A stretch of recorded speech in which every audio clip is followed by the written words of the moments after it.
ule mvutano mkubwa uliotikisa dunia katika vita ya Mashariki ya Kati ya mataifa makubwa, nazungumzia Marekani, Israel dhidi ya Iran, mvutano ambao ulikuwa unaonekana ni kama hauwezi kusimama. Hatimaye tumeshuhudia pande zote hizo zimekubaliana kusitisha vita hii kwa muda. Utakumbuka ni vita ambayo ilianza tangu mwishoni mwa mwezi wa Februari, na ni vita ambayo imesababisha athari kubwa sana kwa dunia, kuanzia wao wenyewe wahusika, kwa maana wamepoteza viongozi wao muhimu, miundombinu muhimu ya mataifa yao imeweza kuharibiwa, lakini wananchi pia baadhi wamepoteza maisha, lakini athari ambayo inaonekana kuelekea dunia nzima zimeweza kupata athari ya vita hiyo.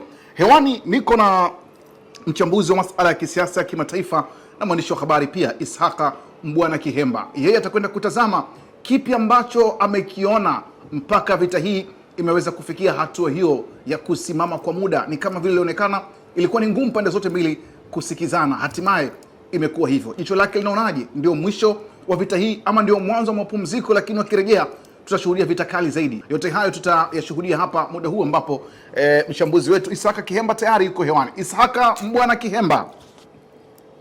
Naam, nakusikia Mashi, asante kwa mada nzuri kuhusiana na hiki ambacho nikitaja.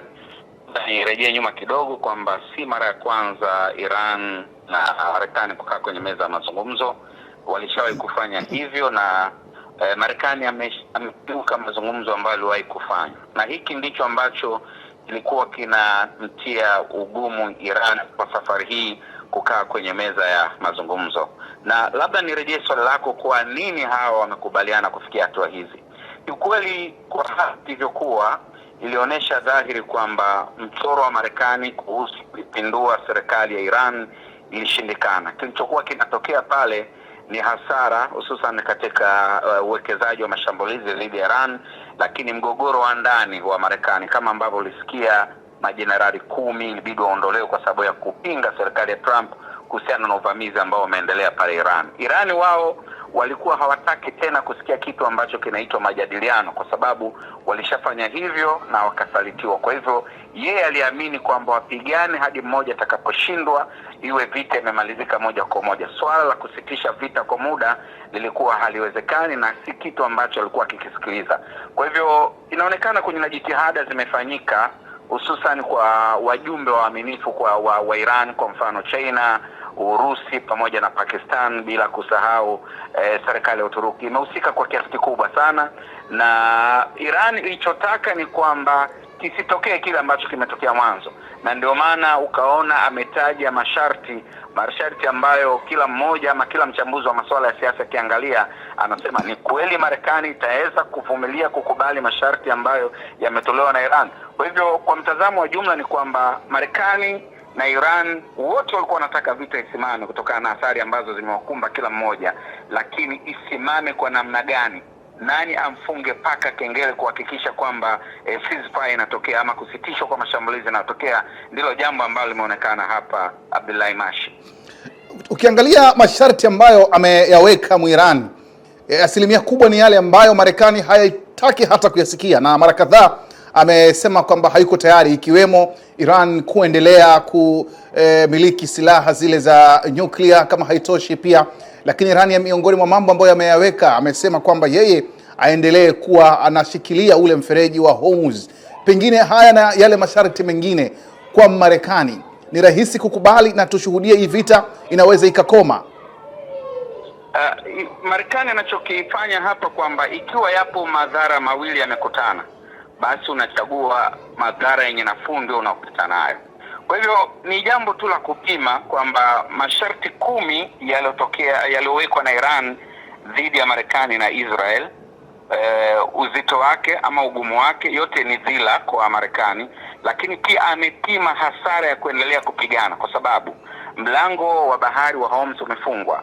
Uchumi umesimama si kwa Marekani isipokuwa Mashariki ya Kati yote, nchi zote za Ghuba zinalalamika kuhusiana na ule mlango wa bahari. Lakini kumbuku kwamba zile nchi za Ghuba, kampuni nyingi za mafuta na gesi ni kampuni ambazo zinamilikiwa na Marekani. Kwa hivyo kufungwa ule mlango wa bahari wa Hormuz ni kwamba katika hali ya moja kwa moja, mbali na dunia yote kuwa kwamba inapata athari kubwa, lakini athari zilienda kubaki kwa Marekani na Israel, kwa sababu wao ndio wawekezaji wakubwa kwenye zile kampuni za mafuta mafuta na gesi katika ukanda wote ule wa Ghuba. Kwa hivyo inaonekana kwamba Marekani ametumia ile falsafa inayosema let a small loss take place to prevent a big loss, kwamba masharti ya Iran ni loss kwa Marekani, lakini kutofanya biashara ama kuzorota kwa uchumi kwa wawekezaji wake na yeye mwenyewe ni losi zaidi. Kwa hivyo inabidi achukue losi ambayo ina nafuu. Losi yenye nafuu ni kusikiza, sio kukubaliana, ni kusikiza mpango wa masharti 10 ambao umewekwa na Iran, na hilo wanasema watalichakata kwa takriban siku 15. Kwa hivyo nafikiri katika hayo mawili mazito kwa Marekani na Israel, wao wameamua kupita na kupokea yale mapendekezo 10 ya Iran kuhusiana na kusitisha vita. Abdullahi Mashi. Okay, kabla ya kuondoka hapa Isaka Kihema, tuzungumzie tukio pia la Waajemi kwa maana wa Iran. Awali kabla ya mapatano hayo ama makubaliano hayo, Donald Trump alitangaza kwamba atakwenda kushambulia sehemu nyeti za taifa la Iran, ikiwemo nishati za umeme pamoja na miundombinu, lakini kitu ambacho kimeajabiwa na wengi, wananchi wamejitokeza kwa wingi katika maeneo hayo tajwa wakiwa tayari kufa kwa ajili ya nchi yao. Pengine tukio hili lileta ujumbe gani kwa taifa la Marekani na Israeli pia? Na nimekuwa nikikariri hili jambo kwamba moja kati ya mambo ambayo yamemshinda Marekani na Israeli katika kumaliza ama kupromosha ama kuidondosha serikali ya Iran ni vitu vitatu. Kitu cha kwanza ni mfumo wake wa theocracy, kwa maana demokrasia iko chini ya mfumo wa Kiislamu. Ni mfumo tofauti sana katika uongozi duniani. Hicho ni cha kwanza.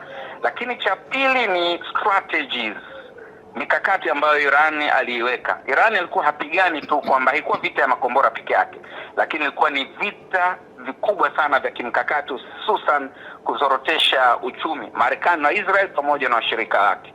La tatu ni hilo ambalo unalisema, umetoka kuliuliza, ni jinsi ambavyo wananchi wa Iran walikuwa na umoja. Walisema imma fa imma, lazima tutoke tukalinde miundombinu yetu wenyewe.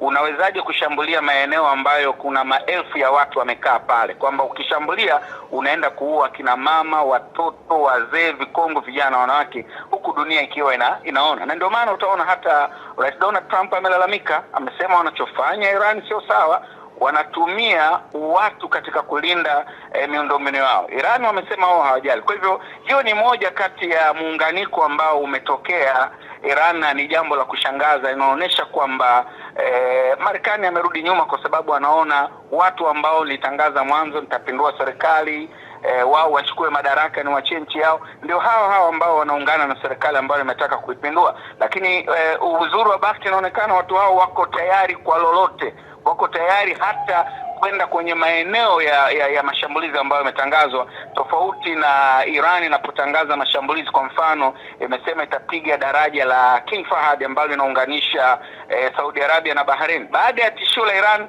umeona daraja lile limefungwa, kwamba hakuna kinachoendelea pale. Kwa hiyo takima hizi tofauti mbili, huku kwamba likitangazwa tukio shughuli inafungwa, hakuna kinachoendelea, huku ikitangazwa vitisho, watu ndio wanaenda katika eneo la vitisho. Kwa hivyo utaona hizo tofauti za aina mbili, ari iliyoko upande mmoja na ari na morali iliyoko upande wa Iran. Kwa mwananchi wa kawaida, Isaka Kihemba, ilikuwa ni swali la mwisho hili. Kauli za Trump zinaonyesha kama yeye ndio ametakwa hayo mapatano, lakini nje ya nyuma ya pazia inaonekana kwamba Trump ndio amerusha taulo. Uhalisia ukoje? Iran na Marekani, ni nani ambaye unatazama kwamba ndiye alilazimisha haya? Nadhani hili swala alihitaji kurunzi, liko wazi. Inaonyesha Marekani ndio amerusha taulo, kwa sababu msimamo wa mwanzo Iran ilikuwa ni kwamba waendelee kupigana hadi mmoja atakapomalizika. Kwa hivyo ni wazi kwamba Marekani katika hiki ambacho kinaendelea amerusha taulo uwanjani. La kuongeza pia, utaona pia serikali ya Trump kuhusiana na kauli zake kuna kinzana. Mshirika wa hii vita alikuwa ni Marekani na Israel.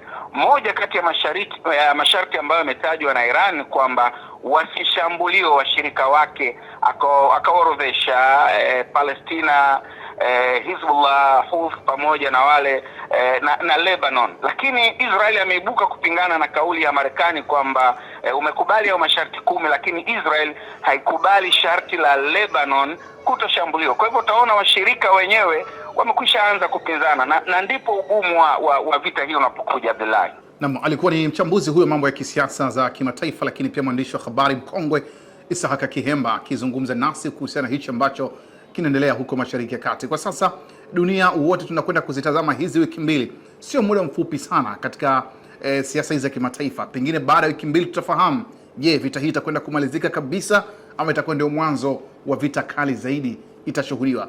Wengi hatuombi hilo, lakini jambo la kusubiri. Mimi naitwa Abdullahi mwana Mali Mashi, asante. Kishki TV, nuru ya dini yako.